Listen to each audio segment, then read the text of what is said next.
Hello students. आज हम फिर से अपने नए लेसन की शुरुआत करने जा रहे हैं। लेसन नंबर 12 सुदामा चरित, जो कि कवि नरोत्तम दास जी के द्वारा लिखी गई है और जिनका जन्म हुआ था 1552 ईस्वी में 1550 में यूपी के सीतापुर जिले में, और मृत्यु हुई थी 1605 में। ये जो कविता है ये दोहों के रूप में दी गई उनकी एक रचना है, और ऐसा लगता है कि ये दोहे न होकर श्री कृष्ण और सुदामा की कथा पर आधारित एक बहुत ही सुंदर नाटक प्रस्तुत हो रहा है। तो चलिए शुरुआत करते हैं लेसन की। शीस पगाने छगा तन पे प्रभु, जाने को आही बसे के ही ग्रामा।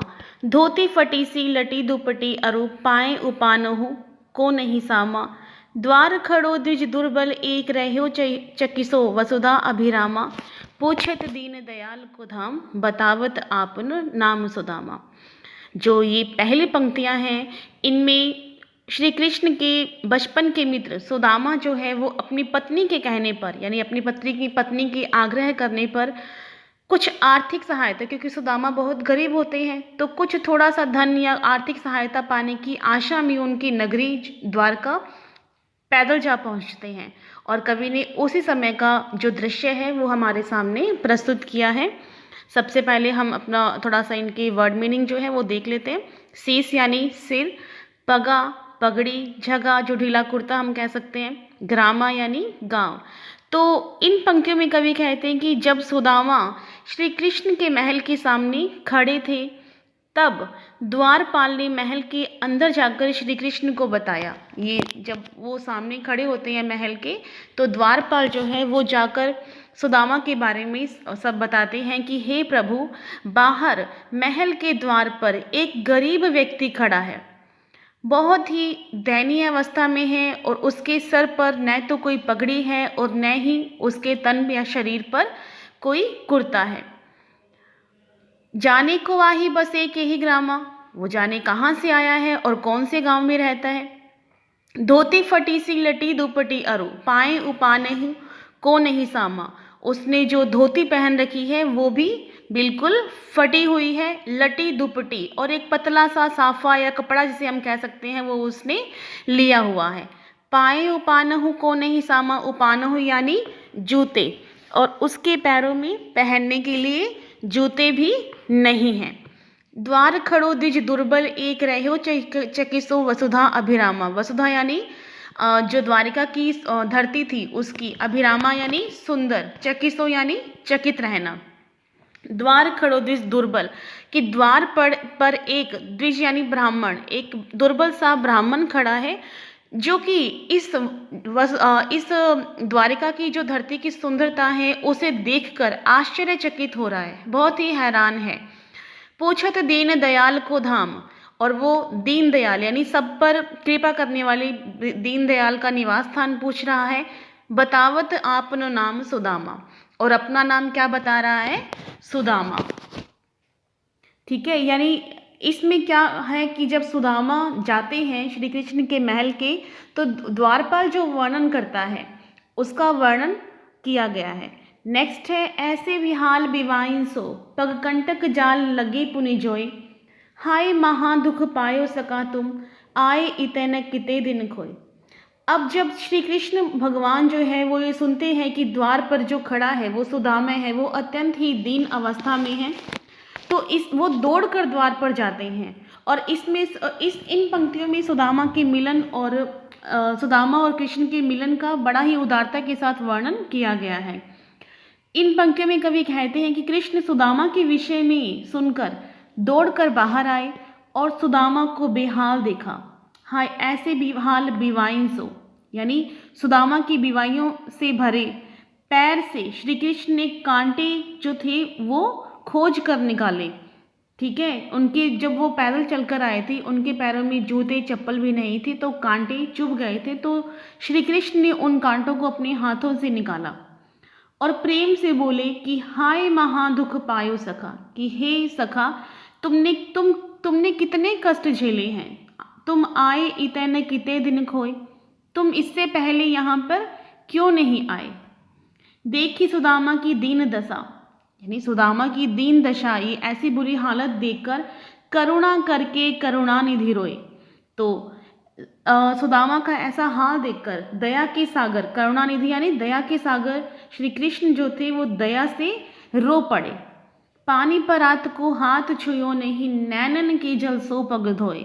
यानी जब सुदामा के पैरों को धोने के लिए परात में पानी मंगवाया गया था तो उस पानी को श्री कृष्ण ने हाथ तक नहीं लगाया और अपने आंसुओं से ही नैनन के जल सो पग धोए, यानी अपनी आंसुओं के जल से ही, यानी अपने आंसुओं से ही सुदामा के पैर धो डाले। तो श्री कृष्ण की उदारता का वर्णन इसमें किया गया है। नेक्स्ट है, कछु भाभी हमको दियो, सो तुम काहे न देत, चापी पोटरी काख में, रहो कहो कही है। तो अब इसमें श्री कृष्ण कह रहे हैं कि जो भाभी ने, कि मेरी भाभी ने यानी सुदामा की पत्नी ने, मेरी भाभी ने जो मेरे लिए भेजा है वह तुम मुझे क्यों नहीं देते, सो तुम काहे न देत, यानी वह तुम मुझे क्यों नहीं देते। चांपी पोटरी काख में, काख यानी बगल में क्यों छिपा रहे हो उसको, पोटरी यानी पोटली, और चांपी यानी दबा क्यों रखा है उसको। चांपी पोटरी काख में, यानी उसको काख में, उसको अपने बगल में क्यों छिपा रहे हो। रहे कहो कही है, तो यानी किस कारण से आप उसको बगल में छिपा रहे हो। आगे चना गुरुमातु हेतु, आगे चना गुरुमातु दयते, लय तुम चाबी हमें नहीं देने।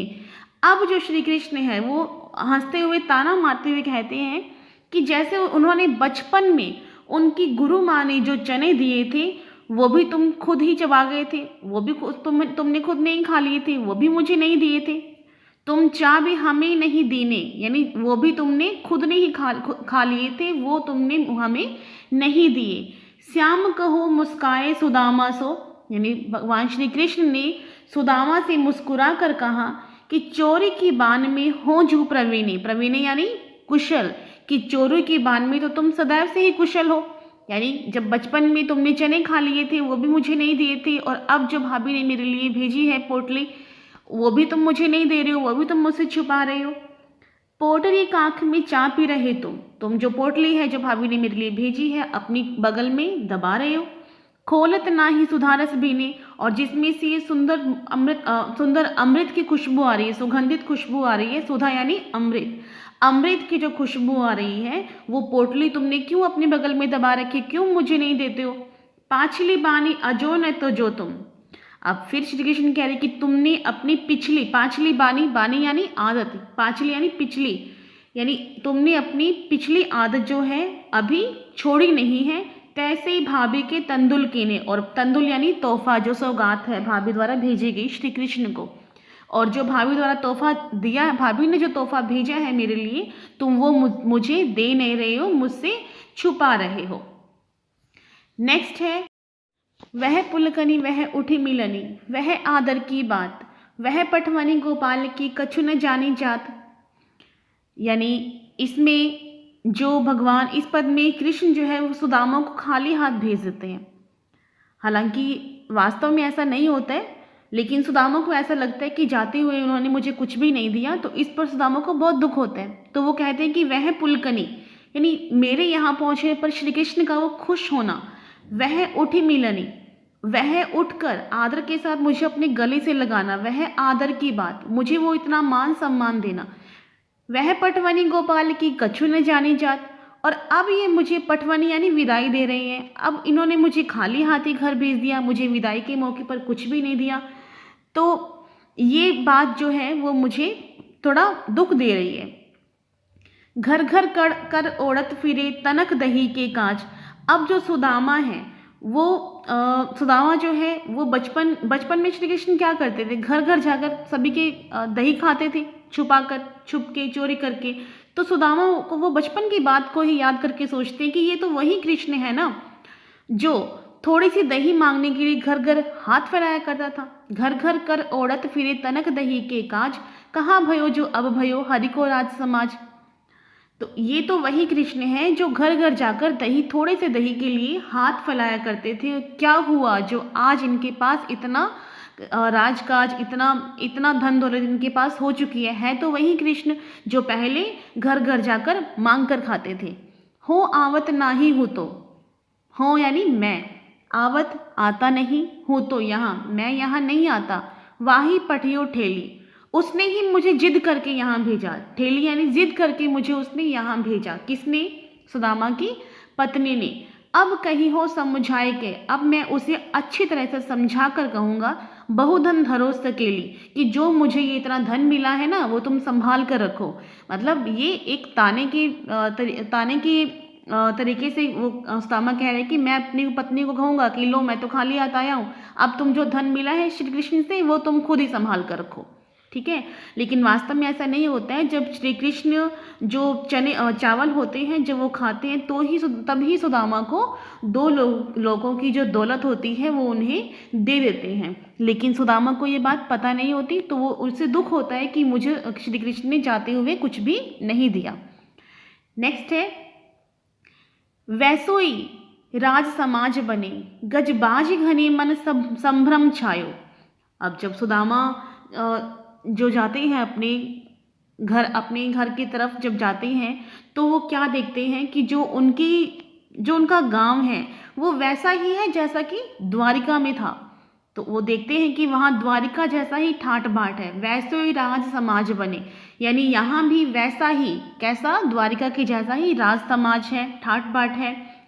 गज यानी हाथी घोड़े हैं, और बाजी घने मन संभ्रम छायो, यानी उनके मन में एक भ्रम छा गया था कि ये कहीं मैं घूम फिर कर वापस द्वारिका नगरी ही तो नहीं पहुंच गया, यानी ये तो मेरा गांव नहीं है जहाँ मैं रहता था। वहाँ तो क्या था? कुछ भी नहीं था, छोटी छोटी झोपड़ियाँ थी, बिल्कुल गरीबी थी, लेकिन आज तो यहाँ पे धन दौलत काज सब कुछ वैसा ही है जैसा कि द्वारिका में था। तो उन्हें एक भ्रम होता है। कैंधो पर्यो कहूँ मार्ग भूली, कि फिर क्या मैं अब द्वारिका आयो। अब वो सोच रहे कि क्या? कैंधो पर्यो कहूँ मार्ग भूली, मार्ग यानी रास्ता, क्या मैं रास्ता भूल गया और मैं घूम कर वापस से वहीं द्वारिका में आ गया। भोन बिलो की बे को मन लोचत, सोचत ही सब गांव मझायो। अब क्या करते हैं सुदामा के मन में उन भवनों को देखने का लालच आ गया था, जो सुंदर सुंदर भवन दिख रहे थे वो देखने का लालच आ गया था। तो यही सोचकर वे गांव के बीच में चले गए। सोचत ही सब गांव मझायो, यानी सही सोचकर वो अपने गांव के बीच में चले गए। और पूछत पांडे फिरे सब सो, पर झोंपड़ी को कहूँ खोज न पायो। अब वहां जाकर सुदामा ने सभी से अपनी झोंपड़ी के बारे में पूछा। पूछत पांडे फिरे सब सो, यानी वो जो पंडित थे, वो जो सुदामा था, वो सभी से अपनी झोंपड़ी के बारे में पूछ रहा था, पर झोंपड़ी को कहूँ खोज न पायो, लेकिन वो अपनी झोंपड़ी को ढूंढ नहीं पाए। क्यों? क्योंकि वो तो श्री कृष्ण की उदारता के कारण झोंपड़ी ने किसका स्थान ले लिया था? भव्य महल का। ठीक है, और ये बात किसको नहीं पता थी? सुदामा को। तो सुदामा जो थे उनका पूरा गांव ही चकाचौंध हो रहा था, इसके कारण सुदामा जो थे वो भ्रमित हो रहे थे। श्री कृष्ण ने उनकी सहायता बिना बताए ही कर दी थी, बिना उनके कुछ बोले ही श्री कृष्ण समझ गए थे उनकी दीन दशा देखकर। तो श्री कृष्ण ने उनकी सहायता बिना कुछ बोले ही कर दी थी, और यही चीज़ देखकर जो सुदामा थे उनको बहुत आश्चर्य हो रहा था। नेक्स्ट है, क्या वह टूटी सी छानी होती, कह कंचन की अवधाम सुधावत।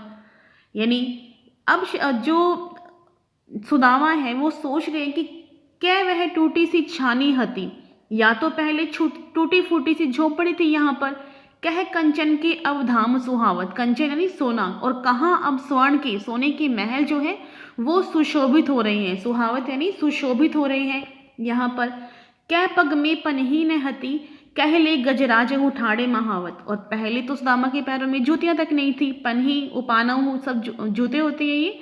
और कहाँ अब उनके महल के द्वार पर महावत के साथ हाथी खड़े रहते हैं, यानी अब इतना धन धान्य हो गए हैं, और अब इतना उनके पास धन धान्य हो गया कि पहले तो उनके पास पहनने की जूतियां भी नहीं थी, लेकिन अब तो उनके पास हाथी भी हैं, और उनको जो महावत जो हाथी को चलाते हैं वो भी महावत भी खड़े रहते हैं हाथी के साथ। गजराजो यानी हाथी, महावत यानी उनको चलाने वाले, जो उनको चलाते हैं हाथियों को, जो सेवा करते हैं उनकी। भूमि कठोर पर रात कटे, कह कोमल सेज पर नींद न आवत। अब वो देखते हैं कि कहाँ तो कठोर धरती पर रात काटनी पड़ती थी। भूमि कठोर, धरती, जो पहले जो सुदामा थे उनके पास कौन से बिस्तर थे, कौन से कोमल सेज थे जिन पर वो सोते थे, धरती पर सोते थे। लेकिन वो इसलिए वो कहते हैं कि कहाँ तो वो कठोर भूमि थी कि उस पर रात कटती नहीं थी, रात नहीं कटती थी। और कहे कोमल सेज पे नींद नावत, और कहाँ अब सोने के लिए अगर ये सुकोमल सेज है मेरे पास तो अब मुझे इस पर भी नींद नहीं आ रही है। कै जुड़ तो नहीं कोधो सवा, प्रभु के प्रताप ते देख न भावत। अब यहाँ कह रहे हैं कि कै जुड़ तो नहीं कोंधो सवा, ये कह रहे हैं कि कहाँ तो पहले ये हालत थी कि उन्हें खाने के लिए घटिया से घटिया किस्म की चावल भी नहीं उपलब्ध होते थे। प्रभु कै प्रताप दाख न भावत, दाख यानी जो किशमिश मुनक्का होती है वो, और कहाँ अब प्रभु की कृपा से उन्हें किशमिश और मुनक्का उपलब्ध है, लेकिन फिर भी वो उन्हें नहीं भाते, यानी फिर भी वो उन्हें अच्छे नहीं लगते। जुरत यानी जुटना, प्राप्त होना, यानी क्या जुड़तो नहीं कोंदो सवा, यानी थोड़े से चावल, मुट्ठी भर चावल भी उन्हें, घटिया से घटिया चावल भी उन्हें उपलब्ध नहीं होते थे। लेकिन अब प्रभु के प्रताप के कारण उन्हें मुनक्का या फिर किशमिश जो है ये उपलब्ध हो रही है, लेकिन अब उनको खाने को मन भी नहीं कर रहा। तो ये था छोटी सी कविता जो कि दोहों के रूप में प्रस्तुत की गई है और बहुत ही सुंदर है, जिसमें श्री कृष्ण और सुदामा की घनिष्ठ मित्रता का वर्णन है कि कैसे एक मित्र जो है वो दूसरे मित्र की बिना कहे ही सहायता करता है। क्यों? उन्हें पता होता है कि सुदामा जो है वो अपने मुँह से कुछ भी नहीं कहेंगे, उन्हें थोड़ी सी लज्जा शर्म महसूस हो रही है कहने में अपने आप से श्री कृष्ण से, इसलिए उन्होंने श्री कृष्ण ने बिना कहे ही उनको सब कुछ दे दिया। और यही होती है सच्ची मित्रता, जो एक मित्र दूसरे दोस्त की बात बिना कहे ही समझ जाता है। ओके, तो ये था हमारा लेसन। Thank you.